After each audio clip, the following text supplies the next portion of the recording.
Welcome back into the Ohio MMA podcast. I am your host, David McKinney. Joining me on today's episode is amateur fighter Jared Campbell. What's up, Jared?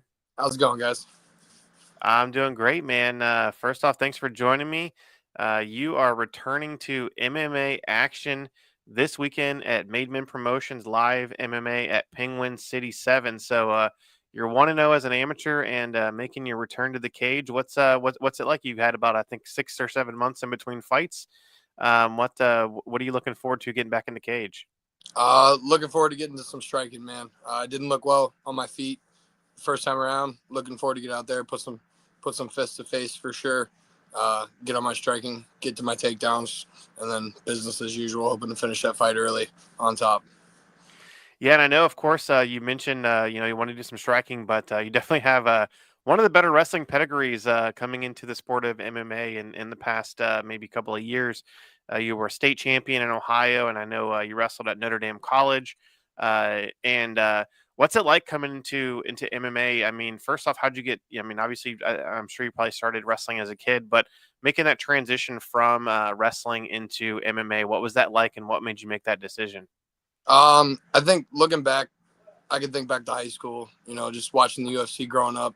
I always thought of going to the cage. It's just always been in my mind that that's the professional route for wrestling in the future for me.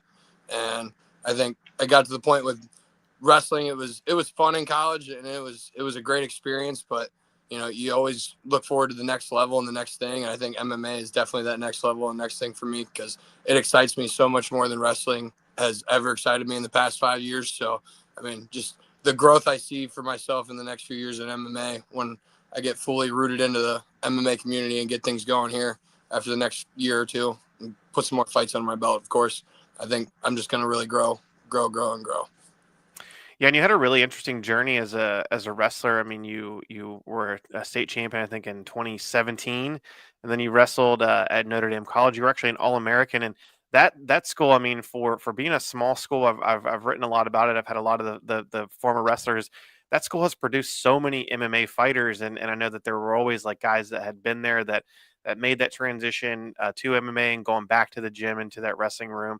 But then you actually took let's talk about that first off. Was that kind of ingrained a little bit in the connection between Notre Dame and MMA? Oh, of course. I mean, looking back, we always used to kind of laugh about it. It was MMAU, we used to call it when we were at Notre Dame. And just every guy in that room was known as a fighter, whether they went on to fight or not. So, I mean, it was just a culture in that wrestling room in college that we just fought on a daily basis. There were fist fights in that room on a daily basis, wrestling live. I can remember that for a fact. And I think Wow. it produced some of the best fighters you see now in the cage. I think for sure, guys like Terrence McKinney in the UFC, and tons more guys like that, Pelton and lots of other names I could list. But that school, we were just a bunch of bad dudes, man. And Yeah. that's what really helped us succeed on the wrestling mat as well, as we just went into the college world and we just wanted to fight people more than wrestle them most of the time. Yeah, and I wrote an article about it earlier this year, and unfortunately, it was the genesis for it was Notre Dame College, unfortunately closing down, and of course the wrestling program closing down. But went through with Mo Miller and the help of some other people and Jordan Tague to kind of go back through and comb through and look at how many there were something like 30 pros or 30 fighters with like an 80% winning record in MMA, over 200 amateur wins, 100 pro wins, just a crazy deep room, man. And you're kind of like the next guy coming in there, man. Want to know, got to keep that streak going. Oh, of course, man. Of course. And just knowing those facts now, like that really gives me some boost and a little bit of confidence for sure, knowing that that's where I get to come from and get to say I was a part of that special room back then. So for sure, that really boosts my confidence. Yeah, and of course, so you wrestled at Notre Dame. You were an All-American in 2020, and then you took a little bit of time off from wrestling, and then came back. You were at Glenville State, and you're an All-American again, man. That's a crazy wrestling journey from all the way from a state champ in 2017 to an All-American at Notre Dame College, and then All-American again. What was it like going back into your wrestling roots? But obviously before you made the transition to MMA and giving it one last run. Um, for real, it was just about getting the real thing done. 2020 was great, but that was the year they canceled our national tournament, sadly, due to COVID. So I'd never gotten to compete in a national tournament. So I couldn't walk out of the college world and into MMA. I was coaching for a while there and kind of trying to decide what to do with my life for a while, and then just wrestling gave me a call back of I had to go get one national tournament in me, and of course got all the way to the finals, didn't get it done sadly, but I mean, just at least now I can look back and know that I was at least worth my salt out on the mat, and could say that I got it done at least one time. And you mentioned coaching. What and I think you're still doing a little bit of coaching now. What's it like, kind of transitioning to that coaching side, and how do you feel like you've kind of changed and been able to give back to the wrestling side from a coaching standpoint? I mean, it's a daily growth for myself, honestly. It pushes me to be my best person. I have to put the best example I can for these kids out there. I'm blessed to coach at Massillon Perry High School over in Massillon, Ohio, and Great you know, wrestling program. we are ranked like 13th in the country right now. We're really, really poised to have a great year. So we have some really good guys going to the Big Ten level wrestling and all the way down through D2 right now. So we have tons of good guys that need some good positive growth from a guy that they can look up to. I train with him every day. There's lots of other coaches that train with us every single day. So I'm happy that I can go in there, and I actually put a lot of hours in there right before they come walking in the room. So I'm finishing up my MMA workouts. They're walking in from school, and they get to see what I put forth, and then I get to help put forth into what they're putting out there on the mat then, through their hours of work in there. So it's a Yeah. great relationship we have.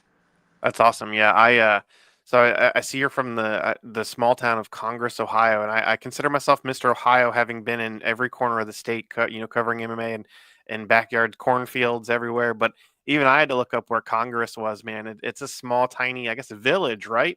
Yep. And what's it like being from such a small area of Congress and keeping that and kind of fighting for your area on now as you make your way up through the MMA ranks on a bigger stage? I mean, I'm always gonna be a homegrown boy. I never got to go far. I tried to go far from home, I should say, in college. Went to all the way to Missouri and ended up coming back home. And I don't see myself ever leaving. That's Congress is just that place that all the people here are good people in this community. It's a good hometown American type of place, and I want to raise my family here. And I'm thankful I got to grow up on a farm, so I'm kind of a hillbilly.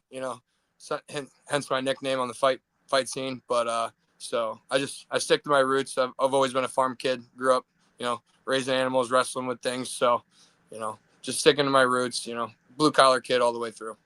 Yeah, I love the nickname, the Hillbilly Assassin, man. That was honestly the first thing where I was like, that's a heck of a nickname, especially going into the first fight, man. And then I looked you up and I was like, oh man, this is. I feel like that's a. Sometimes you're like, man, a fighter debut guy, give yourself a nickname, or you get a nickname, and you're like, okay, that I don't know if that's deserved, but man, looking you up and then and then seeing your performance in your first fight, you're like, okay, this guy's for real. How'd you get that nickname? Was it kind of just the hillbilly part of it, and then how did the assassin part come in? Um, I think just the assassin part came in from wrestling. It's just one of those things. Like it's just kind of my style in wrestling. I'm quick, I'm sharp, I'm precise. I was known to get the pin a lot of times in high school and college. So I'm just a guy to go get the job done early. I don't like wrestling full matches, as I like to say in the wrestling world. I don't really like fighting full fights. If I can go get the job done early, that's just part of it. And growing up, even going up to St. Ed's, I was growing up in the St. Ed's room probably since I was in the second, third, fourth grade. Early on in my youth years, and I always went up there, and I was just the hillbilly to the coaches up there. And that's, one of the coaches up there that really, helped me my whole life. He called me hillbilly my whole life, and I guess it just stuck with my brain. And when it come time to get a fight name, I think that just came out of me. I love it. Yeah, I always try to give people nicknames because I do commentary for fights, and I'm like, I'm so bad at it. Like, you don't want a nickname that I'm going to give you. So hopefully you already have one, but you got a great one. St. Ed's, man, that's such a great wrestling program too. Of like the number of people that have come through there, and also fighters that have gone on to MMA. The first one that comes to mind is Lance Palmer. Man, like he was a St. Ed's 4-time state champ, multiple time All-American in college, and then a world champion. Is that the type of guy that you look up to? And of course, being the MMA side of it, but what was it like? Being at a wrestling program like that, from an early age. Oh, it was amazing. I grew up living the dream, as I like to say. Before that, I got to grow up in the Ohio Dogs room. I was around Logan Stieber and a lot of other big names like that. And then my dad took me up to St. Ed's, and I got to literally watch Lance Palmer and guys like that go win their third, fourth titles, while they were coming through high school when I was just a wee little kid. And I guess even from an early age, before I was probably even 10, I just knew I was going to put an E on my back and go out and win state titles myself one day. And just the mindset that St. Ed's instilled in me and the culture that they built there, the tradition of winning is second to none in the wrestling world. And that's why I think people talk about them so much. And it shaped me as a person, even to this day. Just I try to live my life, winning in every aspect, trying to push myself to be the best person I could be, to be the best individual I can be.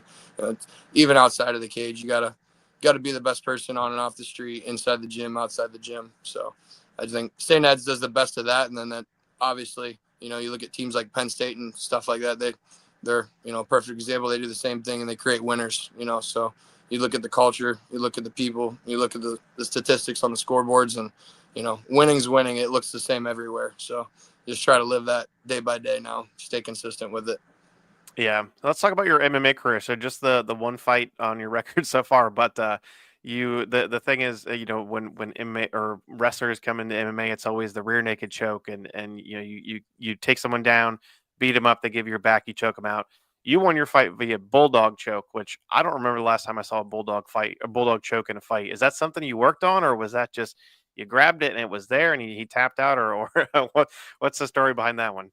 I mean, that's just wrestling, man. That back to my wrestling roots on that one, just grappling in positions every day, never being in a foreign position. And, his head came up. And I think right before that, I remember having like a side headlock kind of sort of position. I'm not sure what they would call it in jiu-jitsu and other places, but just I had that head and arm trapped. And my wrestling coach is one of my best friends who actually coaches with me. And I could hear him screaming, get my weight over top of things. And I got my weight over top just wrestling wise. And I released a little bit after I gave that first squeeze. I'm like, I know I'm not going to put you out here. I don't want to waste my arms here. So let the position progress. And sure enough, his head popped up real quick and shot that arm around for rear naked. And then decided couldn't get my hands locked completely to rear naked. So, just knowing how to shift my weight, I guess, wrestling wise, just walking around with my hips, knowing how to torque the position, just wrestling basics at its heart, knowing how to put pressure on things, I guess, Yeah. leads you to choke people out eventually.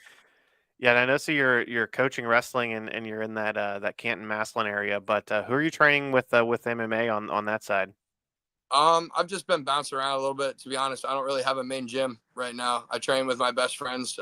One of them's training to be a fighter right now. He hasn't had a first fight yet, and just been in contact with people that we know throughout the wrestling community to train here and there. I've talked to a couple high-level Taekwondo guys that I've brought into the wrestling room and worked with once or twice, and talked to people like that. But still on the search of finding a true home. But just been up to a few good gyms in the Cleveland area and things like that. Tried some things out, but just right now was living life right now and coaching, just trying to find a home that I can fit into locally, but we'll find that eventually. But right now, still trying to put fights under my belt at the same time because, I'm only young for so long. So got to keep fighting while I'm fresh. Yeah, that's always interesting finding that right place, right, as a MMA gym because they're so different, and you're lucky that you're in that Northeast Ohio area where there's still so many good gyms and so like there's so much depth of camps and gyms up there where I mean you've had world champions everywhere.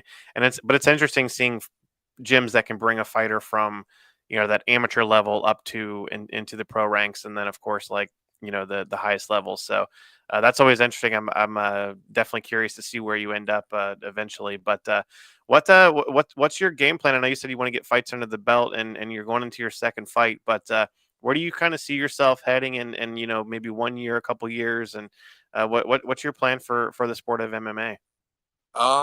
Honestly, I just want to put as many fights as I can put in next year.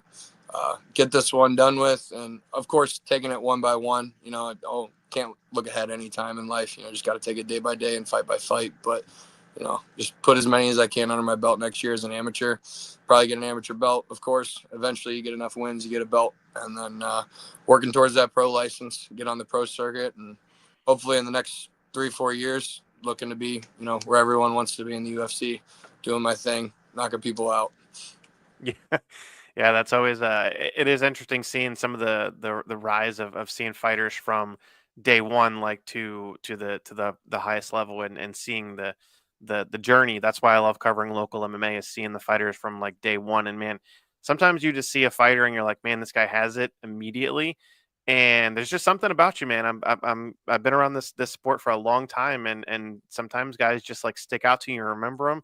And you were definitely one of those guys. I don't want to put too much ego around you, but it's always interesting seeing like guys, because I watch every fight that's in Ohio, and your name definitely stuck out. So I did want to give you a huge props for that. And I was a fan after one fight, so that's always big. But yeah, man, you're back in action. Like I said, this weekend. The venue is such a cool venue. It's a brewery. I'm a beer guy. I love craft beer and going to breweries. The fight's at a brewery. This is your second time fighting there. Is that something that you think is cool? It's a huge venue down in Youngstown. They've got the event center in the back. The people who own it are really cool. It's an awesome venue. It reminds me of like an old like Fight Club feel, right? Because it's like a decent sized venue, but man, like the crowd is so close to the cage. What are you a fan of fighting there? Oh yeah, I loved it. I mean, it was a little bit of a culture shock, the first time around. Being in my first MMA fight, it was just everything was new, completely new, whole new experience all around. But definitely, it's going to be cool going back there. Like you said, it's a blue collar type of feel, the beer feel. I'm not a big beer guy myself, but just the aspect. You get the fans in there, you can drink a beer, you can have a great time, get people in the doors, and like you said, just I loved having the fans right next to the cage. It reminds me of some of my favorite high level tournaments in wrestling where the whole mat side is lined with little kids and people sitting wall to wall and there's no room to stand anywhere. And that's my type of environment. And I think that energy just fuels me completely. I've always been that guy, big guy at the end of the lineup in wrestling. So I'm there for the hype. When the people get loud, I get rowdy. So, I love that type of environment for sure. Yeah, and that was one thing I thought was interesting. When you wrestled at like 285 heavyweight, and now you're coming down. I think your first fight was 205, and then are you fighting at 185 for this one? Yeah. Made the So cut. are you going to be cutting a ton of weight? What was the decision to just not have to bulk up with the wrestling anymore? Um, I mean, I know I could hang up at 205 and, even heavyweight if I wanted to, but just wrestling wise, my style works so well at heavyweight. I was really, really good at that style at that weight. I probably wouldn't have had the same successes at 97 or 84, cutting weight in wrestling, but MMA is a little different, and I'm very good at cutting weight. I've cut weight, all my life on a very, very knowledgeable scale. I've had lots of good mentors in the weight cutting realm of wrestling, and I've never been allowed to do it wrong. So just ate right, got down early. I'm walking around within a few pounds of weight right now. I was underweight multiple times this week. I'm feeling great. Like I'm living my life right every step of the way that I can, trying to do all the, crossing T's and dotting I's that I can to make sure that I'm fitting perfectly the way I need to fit. My body's as fit as it's ever been right now. I don't think I've ever wrestled a college match as fit as I am right now. And I'm quicker and faster and meaner than I've ever been before. So definitely gives me some confidence going into things. I'm down trim, feeling fast. Yeah, that's huge, man. I feel like feeling right is sometimes half the battle. Getting to the fight injury free and feeling good, and then that's the fun part, right? Is getting there, and all the hard work pays off. But yeah, man. Anybody you want to thank, mention, sponsors, any of that fun stuff? Just thank my parents, number one. They help me live my dream every single day, first and foremost. Thank my best friends, David and Jeremy Bavery. They coach with me. We give our heart and souls to the Maslin Perry Wrestling Program, and we give our heart and souls to our jiu-jitsu and our MMA careers that we're pursuing right now, all three of us. And then just my kids that I coach with and the people that I coach with, Brent McBurney and the guys that I coach with at Maslin Perry. Those are some of my best friends in the whole world. They're the people I look up to. Those kids, I try to be the perfect example so they can have success like I had on and off the mat and be successful champions in life, of course. So thank you to all those guys for supporting me and all the people behind them. Awesome. Yeah, man. Thank you so much for joining me. The Hillbilly Assassin, Jared Campbell, back in the cage, live MMA at Penguin City 7. If you can't get out to Youngstown, I know that the event streams on combatsportsnow.com. Always got to give them a shout out. They do such a good job streaming the events, and make sure you get out there and support local MMA. But yeah, man, thanks so much for joining me. Yeah, thanks for having me, man. I appreciate it. Appreciate what you're doing to support us local fighters, man. It's awesome.